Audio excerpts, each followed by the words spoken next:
Evening all, welcome to Kicking Dust. So, what we're going to do today is we're going to have a conversation around some of the exciting things that maybe are coming in the game.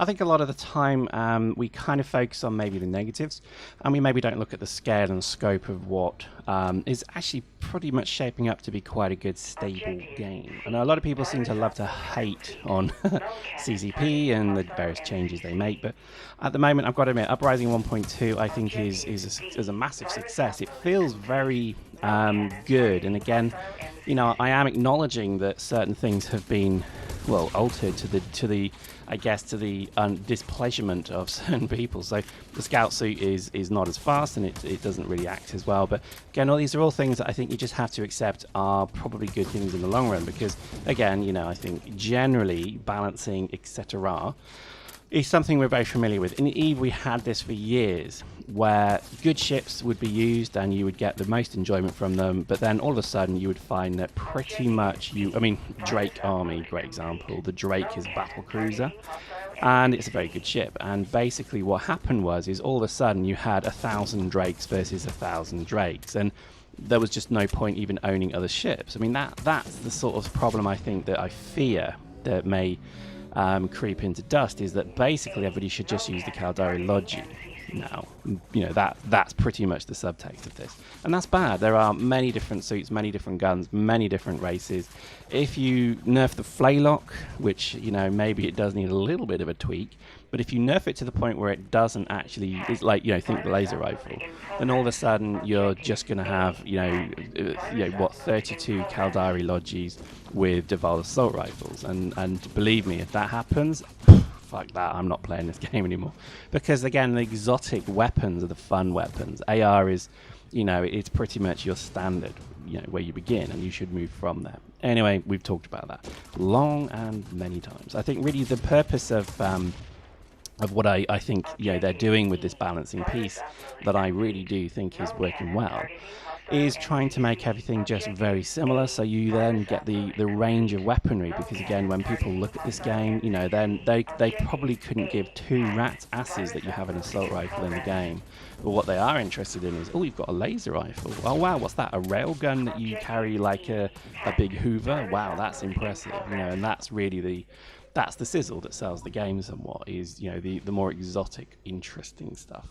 I think in terms of where maybe the game is going to go, I think there's some quite interesting times ahead. I know there's still quite a bit of a challenge around the EVE players not necessarily totally buying into the concept of the game, but again, I would say that, you know, with Dust and, you know, commercially, it's probably an interesting one, because if it's not standing on its own 2 feet maybe in the next few months, then obviously there's an issue with that. But I would imagine that with, what, 9,000 maybe players a day logging in, you know, you could probably assume there's maybe 30, 40, maybe 50,000 players who are subbed, or rather, you know, signed up.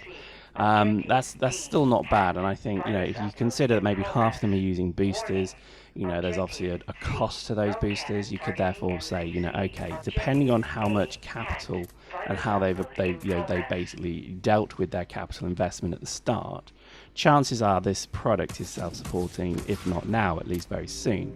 And that's good, because again, you know, we really need to get away from this feeling that, you know, EVE subs are kind of supporting this game, which they may be in terms of the development and the marketing piece. Yes, that could be the additional one-off expenditure that you need, but as it stands at the moment, I would rather hope that this game is not too far from being self-sufficient. And if it's not, then, you know, well, it's a shame, but, you know, let's hope we get there, because, you know, the game is fun, and I think, you know, at the end of the day, there really isn't anything out there like this. There are things like Planetary and others. Well, we've spoken about that. They're very different games. They just totally feel different, and I think, you know, it's an interesting kind of mix of the two.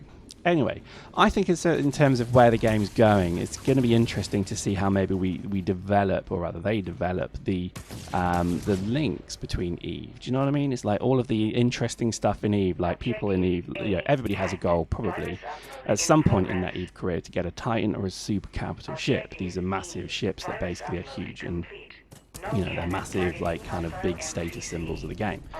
I think, to be honest, maybe there needs to be that link of what is good in EVE to the stuff in Dust. So maybe we need to be fighting on Titans now. Maybe that should be the next step. I know it's called Dust, But I think if there was a map which was on the deck of a Titan or on the firing doomsday device of the Titan or whatever it may be, is just a capture control thing, then I think that would create such a buzz about the game of Dust in Eve that I think you'd get a lot of transfers across just to see that. I'd love to see what a Titan interior looks like in CCP's mind, and that extends into other things because you could also start to look at maybe what do some of the capital planets, homeworld planets look like on the ground. At the moment, we seem to be fighting in installations on kind of, not necessarily, well, they don't appear to be majorly populated places. Maybe let's have a space city that we fight across, multi-leveled, maybe even 3 or 4 stories high, different things. That would be pretty cool. At the moment, everything's very level, very two-dimensional. It's a tricky one because some of these ideas sound really cool, but some of the times they sound awful. For example, gravity would be a nice thing to maybe mess with. Maybe on some planets there's less or more gravity, so your speed is increased or reduced, but also your jumping, etc. I don't think you could ever do zero gravity really, because if you remember Shattered Horizons, which was this game on the PC, it was basically the first 0G FPS. And it was pretty terrible, to be honest. It was I think just flawed in execution. Really, the idea was great. The game was pretty awful. I know some of you probably like it. Post if you remember it. Post if you played it, because I'll be interested to see if you thought it was any good. I don't think it would work for Dust. I think you do need gravity in Dust. That's a stupid comment, but I think just generally it would be nice to have something where maybe there's a bit more or less. That would be pretty cool. Maybe where vehicles are just desperately needed because it would take so long to run or walk. It's a nice idea. It could be kind of Dust in slow-mo and fast-mo, effectively, which might be quite fun. I think also when it comes to the severity of the game, and again we're going to do a video on PC. Let me explain what I mean. Eddie and I have had many long conversations around PC battles, and we have a particular opinion about them.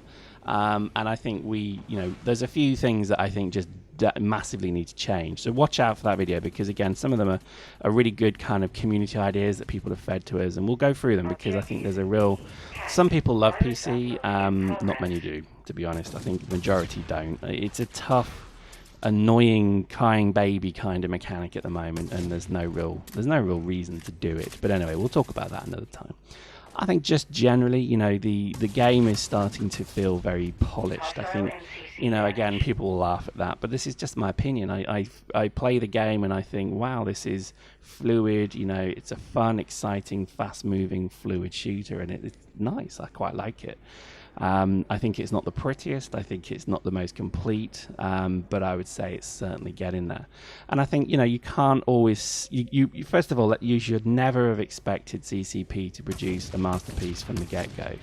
They don't do that. Most MMOs are never masterpieces from the get-go. So I think what they've produced here, you can't really compare it to COD or BF4. Firstly, because of the experience isn't there.